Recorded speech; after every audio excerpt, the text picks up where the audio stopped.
तो दोस्तों आज हम बात करने जा रहे हैं द डेविल्स ब्राइड।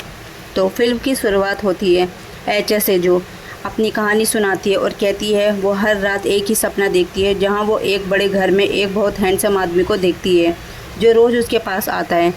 आज भी जब एचा यह सपना देख रही थी तब हमने देखा कि रियल लाइफ में भी उसके पास एक डेमन था, और इस बात से साफ समझ में आ रहा था कि एचा पर एक डेमन का कब्जा है। खैर, रात में जब उसका हस्बैंड घर आता है और एचा की आंखें खुलती हैं तब उसे काफ़ी अच्छा लग रहा था, लेकिन उसे गुस्सा भी आ रहा था कि रोज़ रोज़ उसका हस्बैंड बहुत लेट घर आता है। एचा अपने हस्बैंड से कहती है कि सब चीज़ें सही जगह पर रखो, और वो रख भी देता है, लेकिन हम देखते हैं कि एक डेमोनिक हाथ वो सारी चीज़ें इधर उधर फेंक देता है ताकि एचा को गुस्सा आए। इस तरह एचा और उसके हस्बैंड के बीच झगड़ा शुरू हो जाता है और उसका हस्बैंड बिना खाए गुस्से में वहाँ से चला जाता है। अगले दिन एचा ऑफिस जाकर अपनी फ्रेंड को अपनी यह टेंशन बताती है कि उसे लगता है उसका हस्बैंड बदल गया है, वो पहले की तरह उसे अटेंशन नहीं देता। तो उसकी फ्रेंड उसे समझाती है कि तुम भी उसे पहले जैसी ट्रीट नहीं करती, तुम उसके साथ पहले जैसे स्वीट बातें नहीं करती और उसके लिए तैयार नहीं होती। वो एचा से कहती है कि अगर वो चाहती है कि उसका हस्बैंड उसे अटेंशन दे तो आज रात वो भी उसके लिए अच्छे से तैयार हो। यहाँ एचा का हस्बैंड एरियल भी इस बात को लेकर परेशान था कि एचा उस पर खुश नहीं रहती। वो यह बात अपने सीनियर को बताता है और उसका सीनियर भी उसे यही सलाह देता है कि जाओ और एचा से अच्छे से बात करो। आज रात जब एरियल घर आता है एचा बहुत अच्छे से तैयार होती है, वो उससे प्यार से बातें करती है और आज का दिन उनका बहुत अच्छा गुजरता है। एचा जैसे चाहती थी कि एरियल उसे प्यार करे, एरियल उसे प्यार करता है, लेकिन इसी बीच हम उस डेमन को भी उनके साथ देखते हैं। खैर, जब एचा सो जाती है सपने में वो फिर से उसी हैंडसम आदमी को देखती है और आज वो हैंडसम आदमी गुस्से में होता है। वो कहता है कि तुम मेरे कैद से बाहर नहीं जा सकती।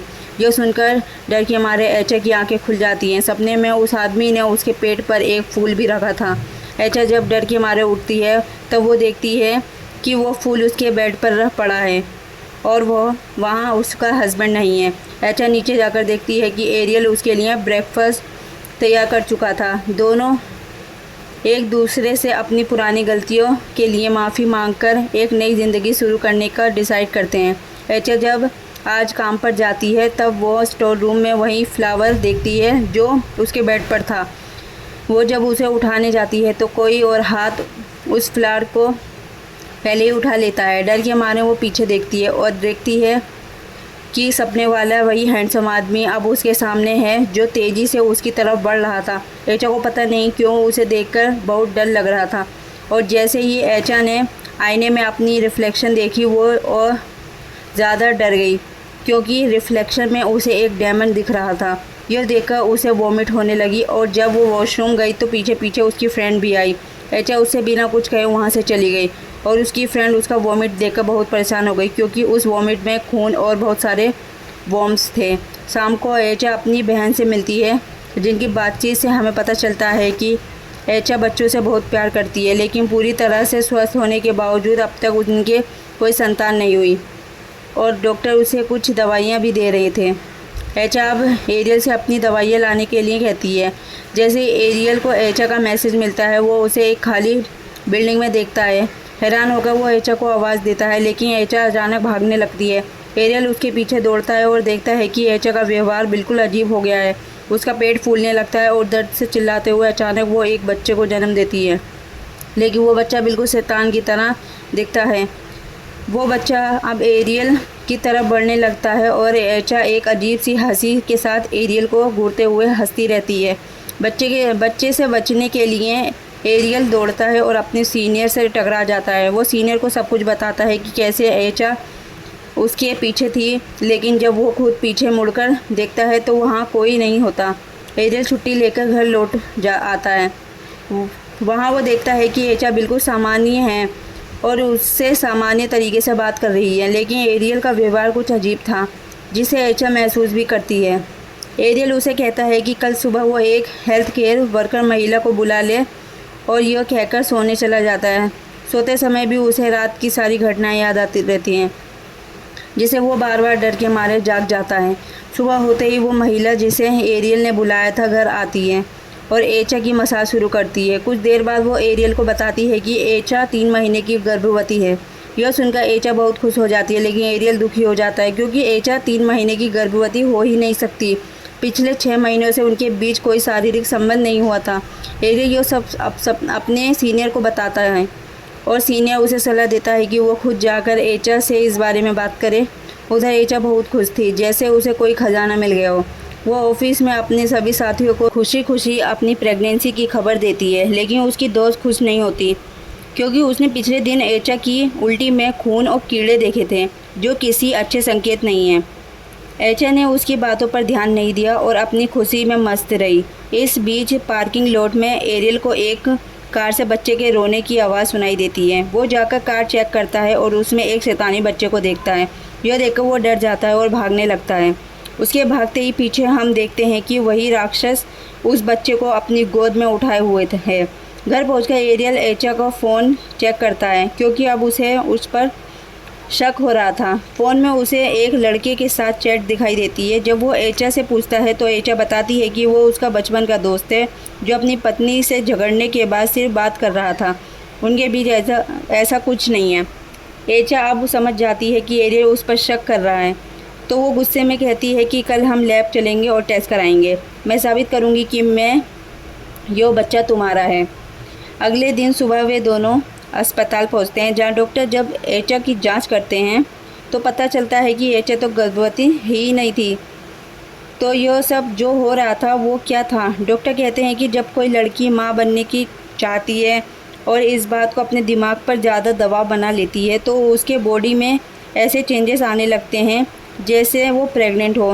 हेल्थ केयर लेडी ने सिर्फ उसके बॉडी शेप देखकर कह दिया था कि वो प्रेग्नेंट है, जबकि ऐसा कुछ भी नहीं था। यह सब सुनकर एचा और भी ज़्यादा टेंशन में आ गई थी और एरियल बहुत दुखी हो गया था कि उसने बिना वजह एचा पर शक किया। एचा का मूड बहुत डाउन था।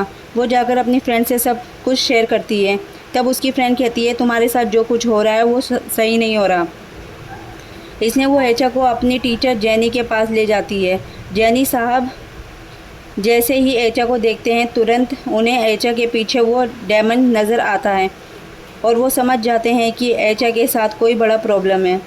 अब वो एचा और उसकी फ्रेंड को अंदर बुलाकर उन्हें उन जिन्नेंस के बारे में बताना शुरू करते हैं जिनका काम होता है इंसानों की मैरिड लाइफ बर्बाद करना। जहाँ वो एचा से पूछते हैं, क्या तुम्हें कोई अजीब सपने या इल्यूज़न आते हैं? जब एचा उन्हें अपने सपनों के बारे में बताती है तो जेनी साहब कहते हैं कि तुम्हारे पीछे एक जिन का साया है जो इंसानों के घर तोड़ता है। एचा फिर अपनी प्रेगनेंसी वाली बात भी बताती है। तब जेनी साहब कहते हैं, तुम प्रेग्नेंट नहीं हो एचा। एचा की हालत बहुत ख़राब थी, इसलिए उसकी फ्रेंड उसके पास बहुत देर तक रहती है जब तक एचा सो नहीं जाती। उसके बाद वो घर जाने के लिए निकलती है और रोड पर एक छोटा किटन देखती है जिसे वो साइड में रख देती है ताकि कोई उसे कुचल न दे। लेकिन अचानक उसे एक अजीब एहसास होता है। जब वो पीछे मुड़कर देखती है तो वही जिन वहाँ होता है जिसे बचाने के लिए उसने एचा को जेनी साहब के पास ले गई थी। वही जिन अब बहुत गुस्से में था और उसने एचा की फ्रेंड पर अटैक करके उसे मार डाला। यह सब कुछ एचा अपने ड्रीम में भी देखती है और डर के मारे उठ बैठती है। बाहर से उसे कुछ साउंड्स भी सुनाई देते हैं।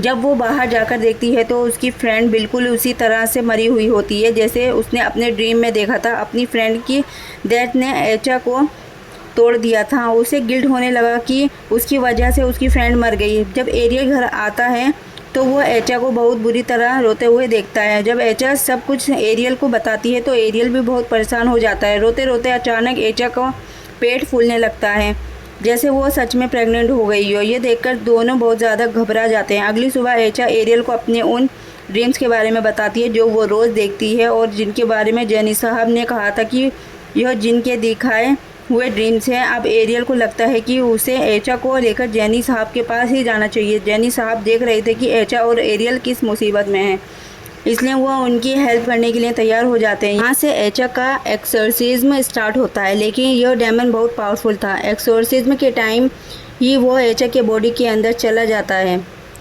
और इन सबको डरावनी आवाज़ में बताता है कि वो इस डेमन को एचा से दूर नहीं कर सकते क्योंकि एक दूसरे डायमेंशन में, एक दूसरी दुनिया में एचा ने इस डेमन की से शादी की थी। इसके बाद वो डेमन एचा के बॉडी से बाहर चला जाता है और उस टाइम एचा को बहुत ज़्यादा दर्द होता है। जेनी साहब एरियल से कहते हैं कि यो जिन ऐसे ही कपल्स की लाइफ ख़राब करता है और इससे छुटकारा पाना बहुत ज़रूरी है। इसके लिए वो उन्हें कुछ वर्ड्स बताते हैं जो उन्हें रोज़ पढ़ने होते हैं। वो 14 दिन तक उन वर्ड्स को पढ़ते हैं और सच कहें तो उनकी लाइफ पहले से बहुत ज़्यादा नॉर्मल हो जाती है और ड्रीम आना भी बंद हो जाता है। लेकिन एक दिन एरियल एचा से कहता है कि उसे एक काम के लिए बाहर जाना होगा। हालांकि वो एचा को इस हालत में छोड़कर नहीं जाना चाहता था, लेकिन दूसरी सिटी में जाने पर उसे बहुत ज़्यादा मिलेगा जिससे उनकी फाइनेंशियल सारी प्रॉब्लम सॉल्व हो जाएंगी। एचा एरियल से कहती है तुम जाओ, मैं अपनी केयर खुद रखूँगी। उसका हस्बैंड जाने के बाद रात में एचा वो वर्ड्स पढ़कर सो जाती है। लेकिन आज हम उसके रूम को अजीब देखते हैं, मतलब वो जिन वापस आ चुका था और एरियल के एचा से दूर रहने का फ़ायदा उठाना चाहता था। सुबह जब एचा ऑफिस जाती है तब सारे एम्प्लॉयज़ की आंखें बदल जाती हैं। वो डरावने चेहरे के साथ एचा की तरफ बढ़ते हैं और सब अजीब आवाज़ में कहते रहते हैं एचा तुम मुझे छोड़कर नहीं जा सकती। यह सब देखकर एचा बहुत डर जाती है और रात में अपनी बहन को घर बुला लेती है। यह सारी बात एचा एरियल को बता चुकी थी कि उसके साथ ये सब हुआ। अब एरियल एचा की बहन को कॉल करता है और कहता है कि कुछ भी हो तुम एचा को सोने मत देना, क्योंकि पहले भी ऐसा हुआ था कि जब उसके फ्रेंड उसे जेनी साहब के पास ले गई थी तब एचा के सो जाने के बाद उस दिन ने एचा की फ्रेंड को ही मार दिया था। और अब अगर एचा फिर से सो गई तो जिन ज़रूर उन दोनों पर अटैक कर सकता है। वो एचा से बात करता रहता है, लेकिन बात करते करते एचा को इतनी गहरी नींद आ जाती है कि वो कंट्रोल भी नहीं कर पाती। उसकी बहन उसे ज़ोर ज़ोर से हिलाकर जगाने की कोशिश करती है। जब एचा उठती नहीं तभी अचानक वो जिन एचा की बहन पर अटैक कर देता है। पहले वो उसे उठाकर बेड के नीचे फेंक देता है। एचा की बहन डरकर रूम से बाहर भागती है, तभी कोई इनविजिबल पावर उसे उठाकर दीवार से ज़ोर से पटक देती है और एचा की बहन वहीं बेहोश हो जाती है। कुछ देर बाद जब एचा की आँख खुलती है तब उसका पेट फिर से फूल जाता है और उसे बहुत दर्द हो रहा था। यह देखकर उसे गुस्सा आने लगता है और वो नीचे जाने लगती है और सीढ़ियों के पास बैठी अपनी बहन नहीं दिखती जो तब बेहोश थी।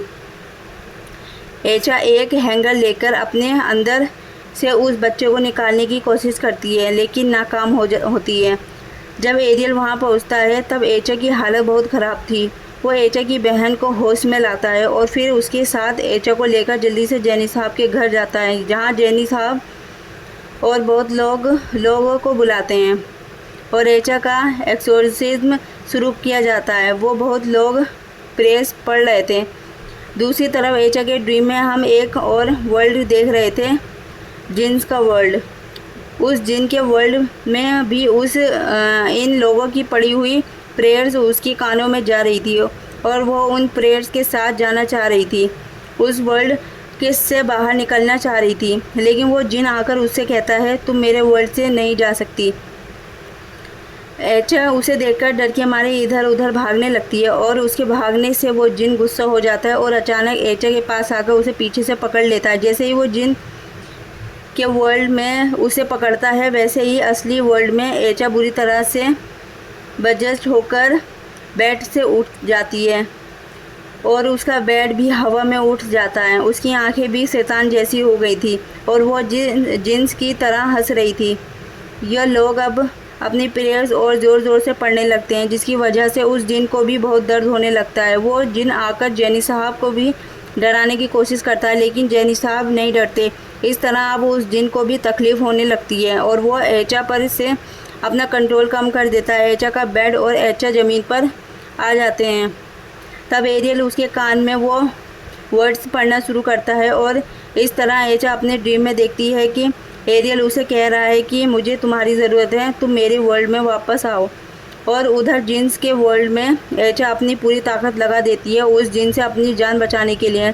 जिन के वर्ल्ड में उसके कानों में इन सब लोगों की पड़ी हुई प्रेयर्स अब भी सुनाई दे रही थी, जो वो खुद भी वहाँ पढ़ना शुरू कर देती है। तब उस जिन का वर्ल्ड डिस्ट्रॉय होना शुरू हो जाता है और यहाँ असली वर्ल्ड में हम देखते हैं कि एचा का पोजीशन टूट जाता है और फाइनली जैनी साहब का एक्सोर्सिज्म काम कर जाता है और एचा उस जिन से आज़ाद हो जाती है। एचा अब उस जिन की कैद से पूरी तरह फ्री थी। एरियल अब उसकी बहन यह देखकर बहुत खुश होते हैं।